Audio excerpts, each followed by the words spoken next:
여러분 안녕하십니까? 미래경영연구원 오정환 원장입니다.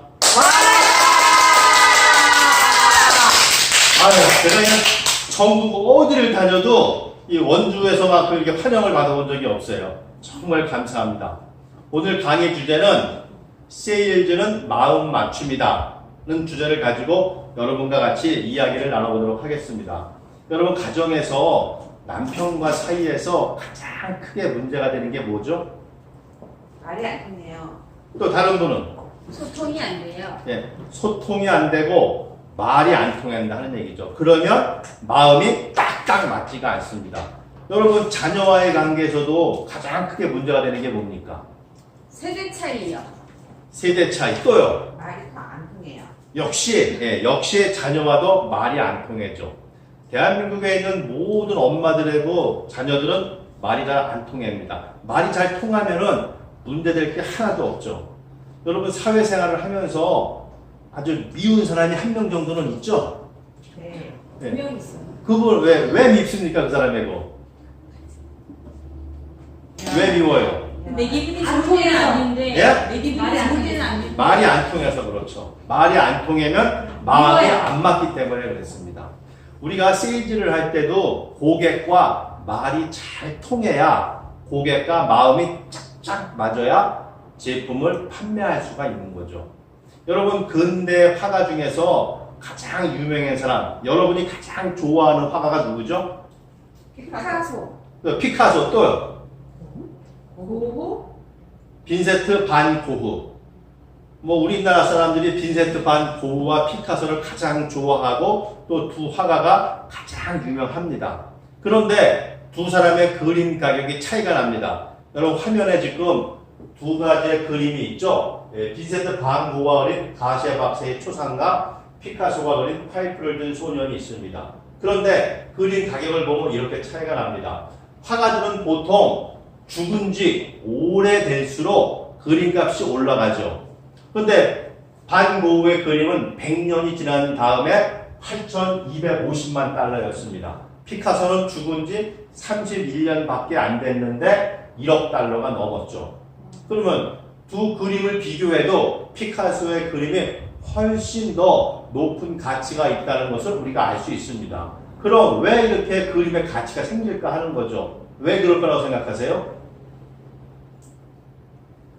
이것을 알려면, 차이를 알려면은 두 화가의 인생을 좀 들여다봐야 됩니다. 여러분 아시다시피 빈센트 반 고흐는 아주 불우한 인생을 살았습니다. 고독했고요, 우울했습니다. 그래서 37살에 권총 자살을 해줘 짧게 살다가 죽었습니다. 반면에 피카소는 어땠습니까? 20대에 이미 유명 화가로 세계적으로 이름을 날렸죠. 돈도 많이 벌었습니다. 돈을 많이 벌었다는 얘기는 그림을 많이 팔았다는 얘기죠. 그래서 평생을 백만장자로 살다가 억만장자로 죽었다고 합니다.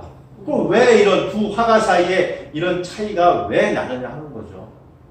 여러분 알겠지만 빈센트 반 고흐는 다른 사람과 소통 능력이 부족했습니다. 두 사람 모두 독창적이고 창의적인 그림을 그렸죠. 그동안에는 그린 적이 없는 새로운 기법으로 그림을 그렸습니다.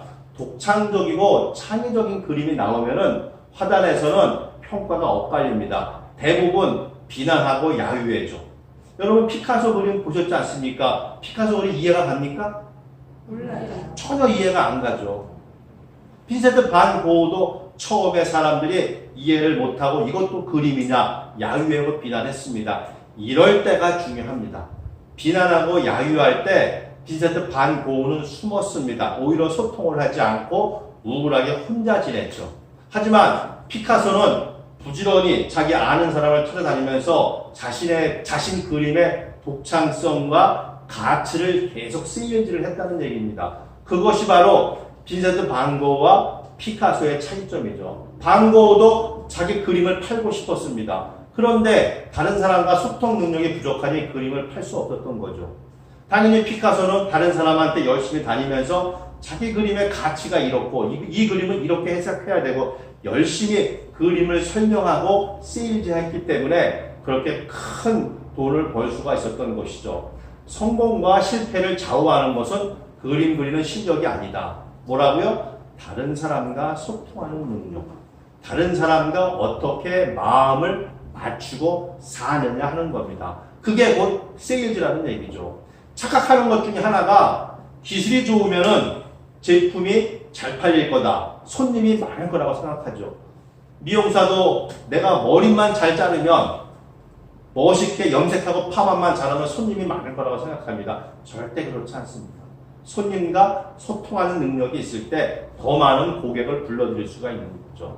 병원도 마찬가지죠. 한의원도 마찬가지입니다. 병 잘 고친다고 환자들이 많이 오는 거 아니죠. 의사가 얼마나 환자와 소통 능력이 있느냐. 그것이 중요하다는 것입니다. 우리가 세일즈를 배워야 하는 이유가 여기에 있는 것입니다.